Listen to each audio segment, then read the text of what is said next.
Iremos falar um pouco sobre o Cordeiro. Aleluia. Portanto, vamos começar lá em Apocalipse capítulo 5. Vamos ler alguns versos aqui. Glória a Deus. Diz assim, verso 1. Apocalipse capítulo 5. E vi na destra do que estava sentado sobre o trono um livro, escrito por dentro e por fora, selado com 7 selos. E vi um anjo forte bradando com grande voz: quem é digno de abrir o livro e de desatar os seus selos? E ninguém no céu, nem na terra, nem debaixo da terra podia abrir o livro nem olhar para ele. E eu chorava muito, porque ninguém fora achado digno de abrir o livro, e nem de o ler, e nem de olhar para ele. E disse um dos anciãos: não chores, eis aqui o leão da tribo de Judá, a raiz de Davi, que venceu, para abrir o livro e desatar aos seus 7 selos. E olhei, e eis que estava no meio do trono, e dos 4 animais viventes, e entre os anciãos um cordeiro, como havendo sido morto, e tinha 7 chifres e 7 olhos, que são os 7 Espíritos de Deus enviados a toda a terra. Só até aqui, vamos estar. Senhor nosso Deus, abençoe a tua palavra em nossos corações, o teu Espírito Santo ministra, Senhor, no poder, no nome de Jesus. Amém? Glória a Deus, irmãos. O cordeiro é muito importante na Bíblia, é muito importante na cultura de Israel, é muito importante no culto do povo de Israel ao Senhor, porque em todos os sacrifícios havia cordeiro sendo oferecido como oferta ao Senhor para o sacrifício. E o cordeiro, na cultura de Israel, na economia, era um movimento, porque o cordeiro servia como alimento, sua pele para fazer utensílios, e era aproveitado o cordeiro. E o cordeiro, então, era muito importante na cultura judaica, na cultura de Israel. E na Bíblia, há mais ou menos 180 vezes aparece a palavra cordeiro, sendo que 150 vezes no Antigo Testamento, 40 vezes no Novo Testamento, e só no livro de Apocalipse, 28 vezes se referindo ao Senhor Jesus. Só nesse capítulo que nós vemos aqui, que nós estamos aqui falando sobre ele, aparece 4 vezes a palavra cordeiro. Olha só a importância do cordeiro, porque o cordeiro indica Jesus, fala de Jesus, fala do cordeiro de Deus, fala do cordeiro de Deus que veio tirar o pecado do mundo, veio tirar o meu pecado, o seu pecado, e foi Jesus que cravou na cruz do Calvário todos os nossos pecados. Por isso nós somos libertos, salvos, por isso nós estamos aqui reunidos, adorando, glorificando o nome de Jesus, por causa do Cordeiro de Deus. E o Cordeiro aparece desde Gênesis e vai até o Apocalipse. Temos menção sobre o Cordeiro. E o Cordeiro é um animal dócil, é um animal que quando ele ia para o abate, ou quando ele ia para o sacrifício, ele não chorava, ia mudo, não reagia quando ele ia ser sacrificado, tal como Jesus não reagiu também quando ele foi crucificado, sacrificado. E nós temos lá em Apocalipse capítulo 13, no verso 13 e 8 de Apocalipse, diz assim: e adoraram a todos os que habitam sobre a terra, esses cujos nomes não estão escritos no livro da vida do Cordeiro. Olha só, não estão escritos no livro do Cordeiro, que foi morto desde a fundação do mundo.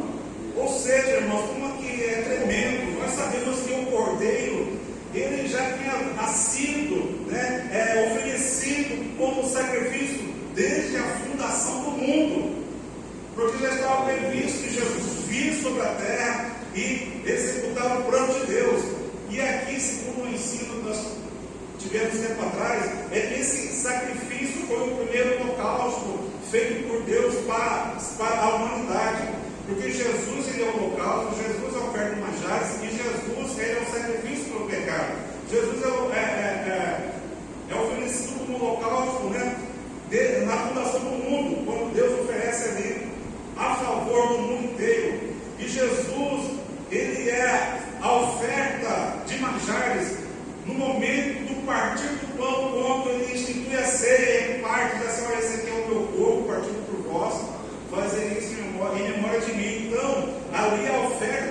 carnes. Quando Jesus oferece a sua carne e o seu sangue para comida e bebida, na simbologia ali do pão e do vinho. E Jesus agora ele é oferecido como sacrifício pelo pecado, quando ele é sacrificado na cruz do Calvário. Então Jesus são as três ofertas que estão ali no livro de Levítico, capítulo 1 ao 6. Então nós temos aqui Jesus, ele é o sacrifício completo dado por Deus, por nós, pela humanidade, e somente em Jesus um homem ou uma mulher pode alcançar a verdadeira salvação. Por isso não existe salvação em mais nenhuma outra coisa. Só Jesus pode salvar, só Jesus pode transformar o homem, só Jesus pode transformar a mulher, só Jesus é digno de ser adorado, glorificado, e só Ele foi o único que ressuscitou dentre todos aqueles que nasceram. Nenhum outro homem ressuscitou e pôde fazer um sacrifício para um homem ou para alguém, não. Somente Jesus Cristo. Ele é o Cordeiro de Deus que tirou o pecado do mundo. Por isso, ele está representado também o Cordeiro na Páscoa, quando cada família sacrificava um Cordeiro a Deus. Estava ali no sangue daquele Cordeiro, o sangue que purifica, o sangue que cobre, o sangue que livra da morte, que livra do pecado. E nós temos também o sacrifício desses cordeiros continuamente no templo, e nós temos também o sacrifício do cordeiro no Yom Kippur, quando é oferecido a Deus pelo pecado de todos, onde todos os judeus, todos os israelitas são perdoados os pecados no dia do Yom Kippur, nesse único dia do ano. E nós temos no livro de Apocalipse algo tremendo, irmãos, que começa de Gênesis. Nós podemos ler, observando muito bem, diz assim: e disse-me um dos anciãos, não chores, dizendo para João que estava chorando, porque não havia ninguém digno de abrir aquele livro que está escrito por dentro e por fora e tirar os seus 7 selos. Mas o ancião disse: não chores, eis aqui o leão da tribo de Judá, a raiz de Davi, que venceu para abrir o livro e desatar os seus 7 selos. Quando nós lemos, nós vemos aqui a figura do leão primeiramente. A figura do leão é a figura do cordeiro. Mas o que significa isso aqui no livro do Apocalipse? Quando este ancião lhe apresenta o leão da tribo de Judá.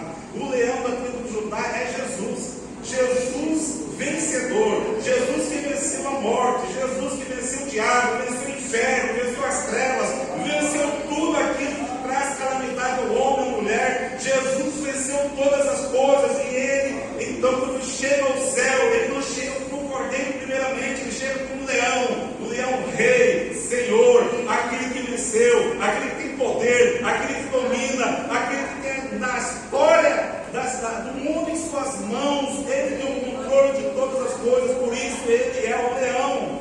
Aleluia! Ele é o leão, o Senhor, o Rei, o Eterno, o poderoso. Aleluia! Então, leão. Agora, leão da tribo de Judá. Por quê, irmãos? Porque aqui tem que se fazer referência à tribo de Judá, porque esse leão, ou Jesus, ele teria que nascer da descendência da tribo de Judá. Não poderia ser de outra tribo. Havia 12 tribos, 13 tribos em Israel. 13. Não fala 12, mas é 13. A divisão das terras são 12. E dessas 12 tribos, uma tribo sairia aquele que ia ser o governador, ou os governadores, até chegar a Jesus. E há uma profecia de Jacó sobre esta tribo, sobre o seu filho Judá, quando antes dele morrer, então ele chama os seus filhos e começa a profetizar sobre cada filho. E nós vamos ver, irmãos, aqui desde o começo, desde o princípio, Deus operando, Deus agindo, movendo, preparando uma tribo, para que dessa tribo surgisse o leão da tribo de Judá. Em Gênesis capítulo 49, no verso 8 em diante, diz assim: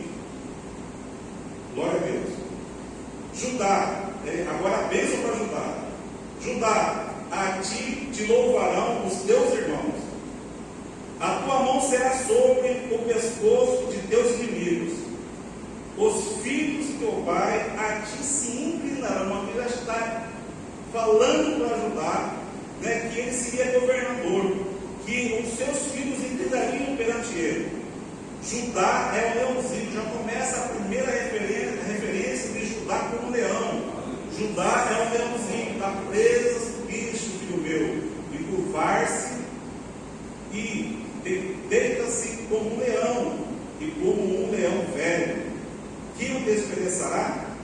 O cetro fala de governo, fala de reinado. O cetro não se arredará de Judá, nem o legislador dentre seus pés, até que venha Siló, e a ele se congregarão os povos. Ele amarrará o seu jumentinho à vide. Ele amarrará o seu jumentinho à vide, nós vamos ver depois. Ele amarrará o seu jumentinho à vide, e o filho da sua jumenta a ceva mais excelente. E ele lavará a sua roupa no vinho, e a sua capa em sangue de uvas. Os olhos serão vermelhos de vinho, e os dentes brancos de leite. Desde o começo, desde o princípio, quando Jacó ele começa a profetizar sobre os filhos, então ele traz aqui esta profecia sobre Judá, de Judá sairia reis, governadores, legisladores, que o cetro estaria nessa tribo. E desde então, irmãos, a vida de Judá foi nesse sentido e nessa direção. Que é da tribo de Judá que vem Jessé, o pai da tribo de Judá, Jessé, e aí vem Davi, filho de Jessé, da tribo de Judá. Quando Deus resolve estabelecer, ou Deus resolve ungir Davi como rei de Judá, e a partir de Davi começa então a dinastia davídica de um reinado que não tem fim, uma promessa do próprio Deus para Davi. E nós vemos isso no livro de 2 Samuel. Nós vamos lá ver isso, porque nós estamos falando do cordeiro, mas do leão da tribo de Judá. E aqui nós vemos em 2 Samuel, no capítulo 7, nós vamos ver algo tremendo. 2 Samuel, capítulo 7.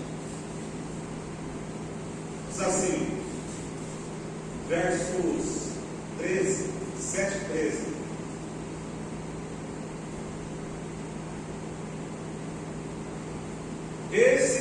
Aqui o profeta Natan está dando uma profecia para Davi. Este edificará a casa ao meu nome, referindo-se a Salomão.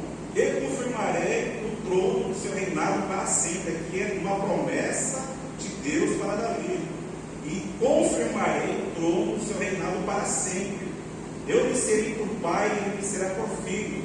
E se vier a transgredir, castigá-lo-ei com vara de homens e com açoites de filhos de homens. Mas a minha benignidade, ou seja, a minha misericórdia, não se apartará dele, como a tirei de Saul, a quem tirei de diante de ti.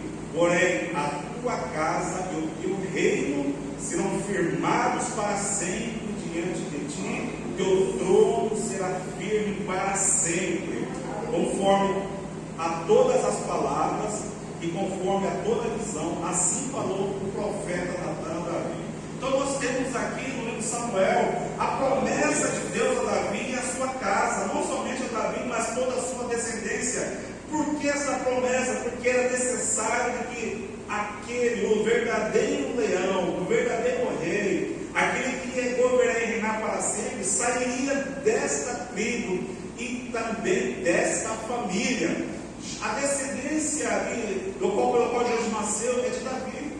Por isso, há uma confirmação: o teu trono será firme para sempre. Então Jesus, ele nasce e ele torna-se herdeiro do reinado de Judá, de Israel.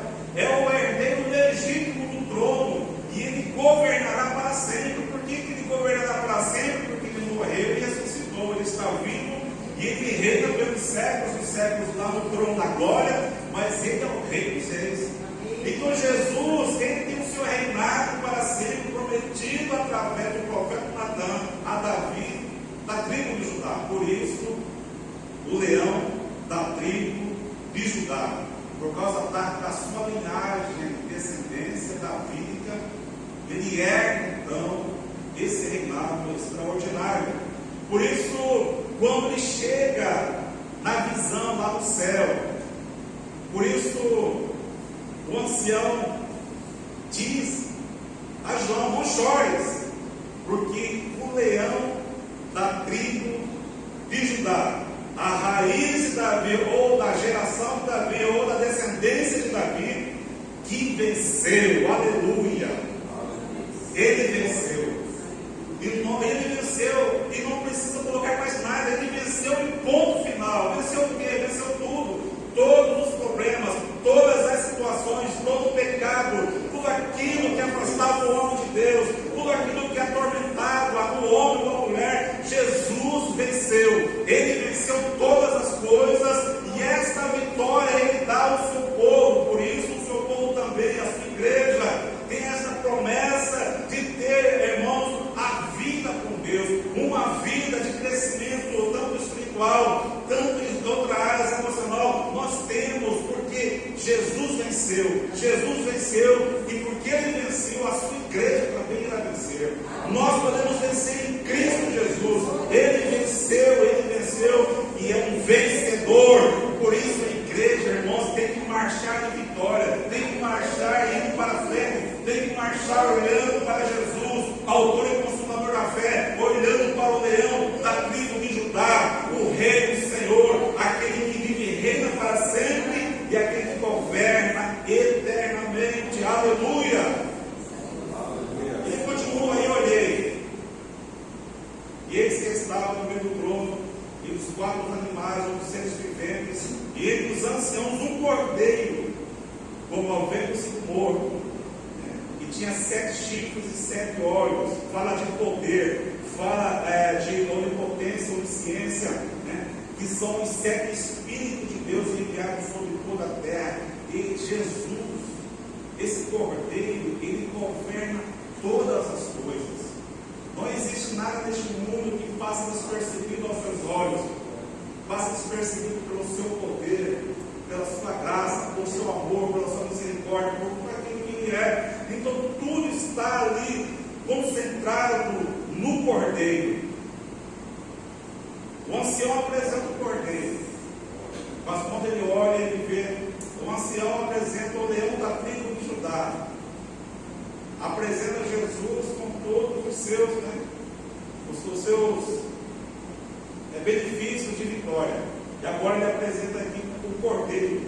Olhei e ele viu um cordeiro que tinha sido morto, porque o cordeiro morreu, de fato, porque ele teve que ser sacrificado por cada um, cada um. Nós temos esse privilégio, por isso lá no capítulo 1 de Apocalipse, nós temos uma palavra tremenda, que diz assim: eu sou, Jesus dizendo, eu sou o Alfa e o Ômega, o princípio e o fim, diz o Senhor, que é, e que era, e que é divino, todo-poderoso. Aí diz assim: e eu, João, que também sou vosso irmão, e companheiro na missão, e no reino, a paciência de Jesus Cristo, estava na ilha chamada Patmos por causa da palavra de Deus.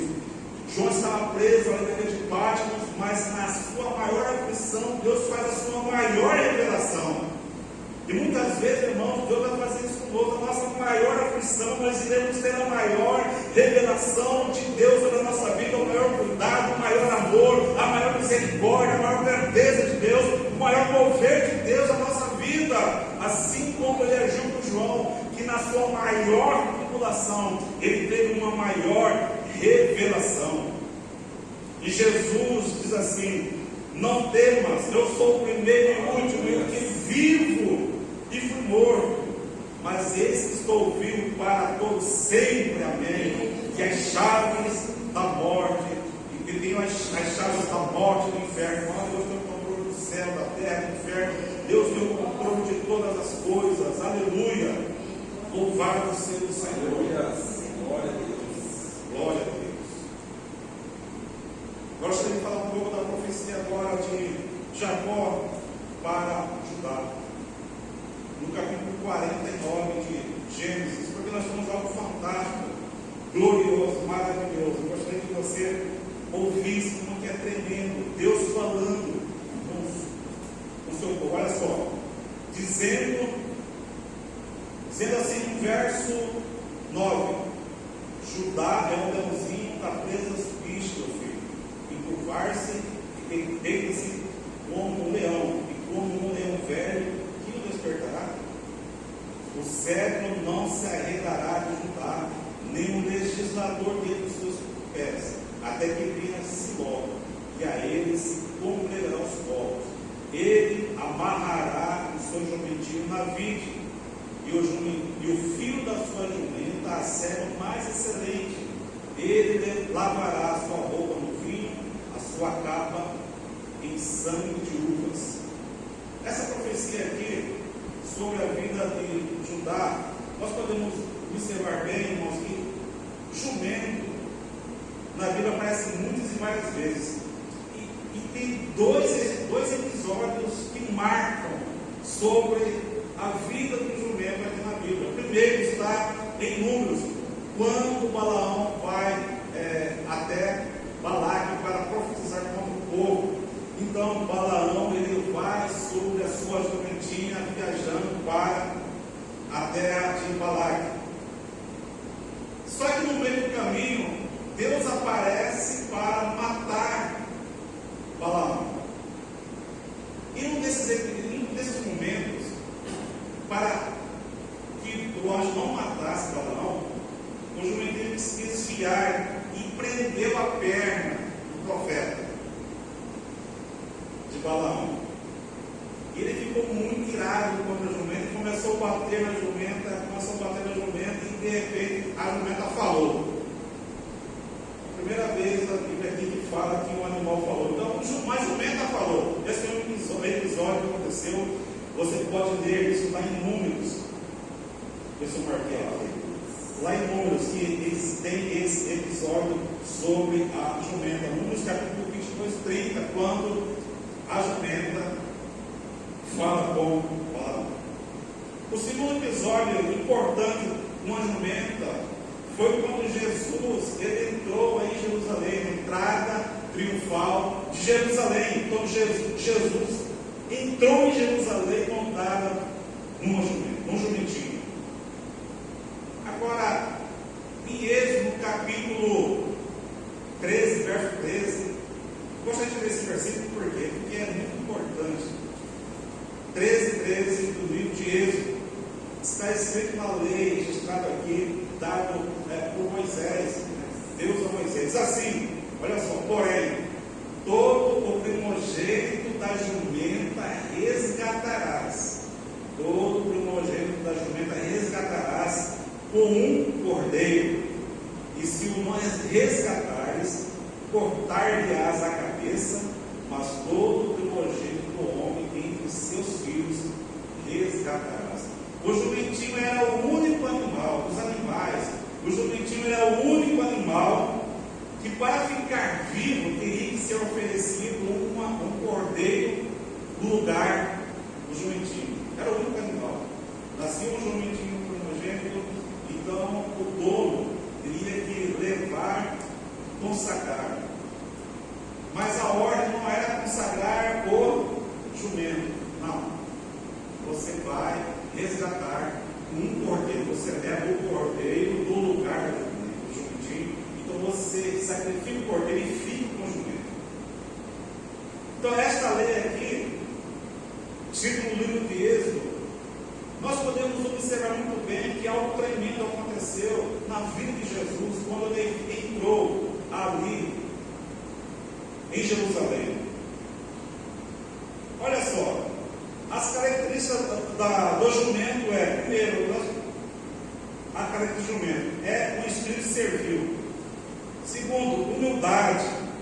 E terceiro, também ele é obstinado, duro de coração, teimoso e empático. Essas três qualidades. E quando Jacó dá essa profecia para Judá, ele está se referindo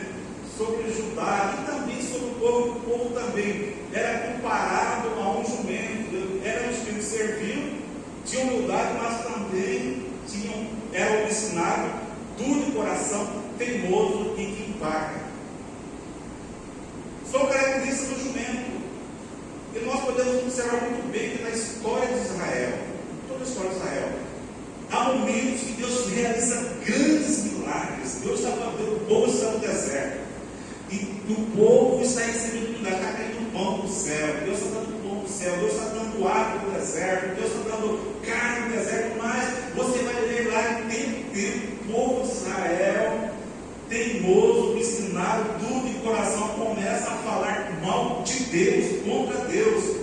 É um retrato do povo de Israel, da sua obstinação, e quando eles abandonam Deus para servir outros deuses, a ponto de sacrificar os seus próprios filhos a Deus Azerá,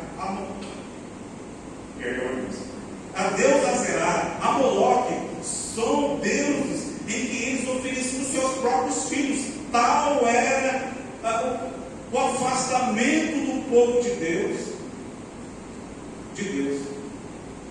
Então este jumentinho está representando o povo de Israel. E nós vamos comparar também, nós somos um pouquinho disso também. O Espírito serviu, o jumento era um animal que servia a família, era utilizado no campo para o trabalho. Você veja que Balaão estava viajando, né, em cima do jumento. Jesus andou sobre o jumento para entrar em Jerusalém. Então é um animal servil, é um animal humilde, e também é um animal obstinado, duro de coração, teimoso, que impacta.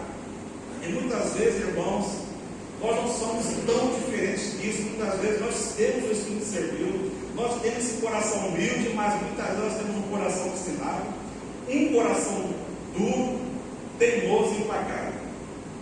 O mais interessante, irmãos, Jesus entra em Jerusalém sobre o jumento. Marcos capítulo 11. Marcos capítulo 11 vai falar sobre isso. Então é a coisa. Nós vimos em Êxodo lá que para que o jumentinho vivesse, era necessário o sacrifício de um cordeiro no lugar dele.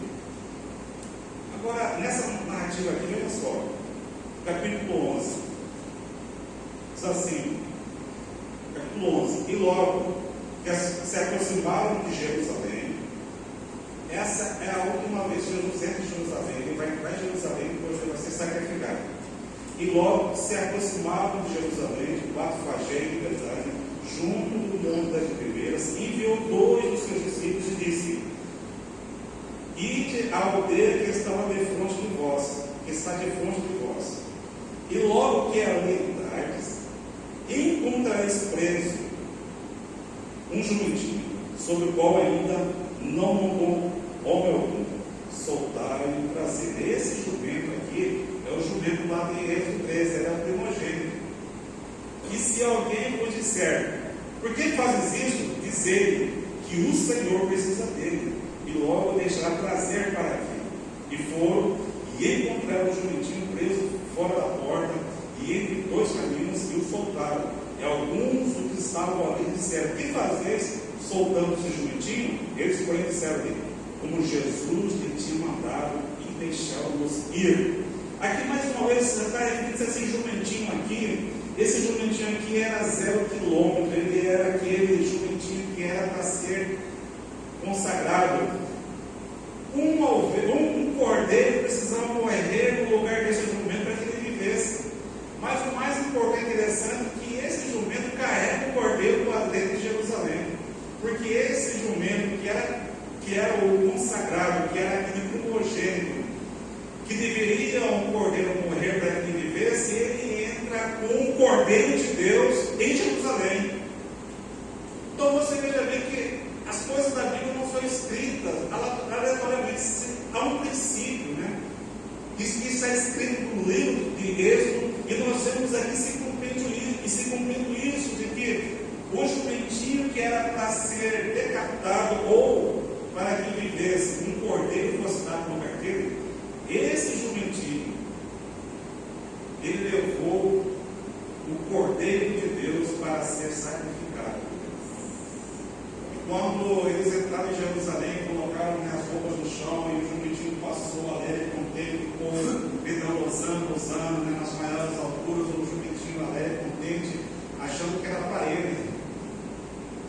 Já ouviu essa história? história, achando que a estava contente, né? Poxa vida, eu nunca fui tratado assim, e agora estou passando em cima de vestes de outras pessoas, colocaram no chão, as pessoas gritando, saudando. Aqui nós podemos fazer algumas comparações, né? De que, pela misericórdia de Deus, nós somos o que somos porque a presença do Cordeiro está em nós. É a presença do Cordeiro que vai fazer a diferença. Não era que tudo aquilo era com o jumentinho. Aquilo estava acontecendo porque estava sobre ele o Cordeiro de Deus que tira o pecado do mundo, o leão da tribo de Judá. Esse jumentinho, se o Cordeiro de Deus era simplesmente um jumentinho, mas o jumentinho carregando o Cordeiro de Deus era importante, era valoroso, estava no propósito de Deus, estava cumprindo uma missão de Deus. Agora, ele entra levando Jesus, e Jesus, então, logo seria então sacrificado. Irmãos, é o Cordeiro morrendo pelo jumento, por aquele que era em Cristo servido, é humilde, mas também é obstinado, duro de coração, teimoso e pacado. É só misericórdia de Deus. Irmãos, e a nossa vida cristã, comparando essas características, quando Jacó faz a profecia, ele faz uma profecia completa. Essa profecia é tão completa que ele diz assim, lá em 49 mesmo de Gênesis, ele diz assim, olha só: ele amarrará o seu jumentinho à vide, e o filho da sua jumenta à cepa mais excelente. Ele lavará sua roupa no vinho, e a sua capa em sangue de uvas. Aqui está falando de que o jumentinho seria amarrado a uma cepa, a uma vide, como aquele cordeiro, como aquele jumentinho que estava ali amarrado por perto pelos discípulos de Jesus, levaram até Jesus.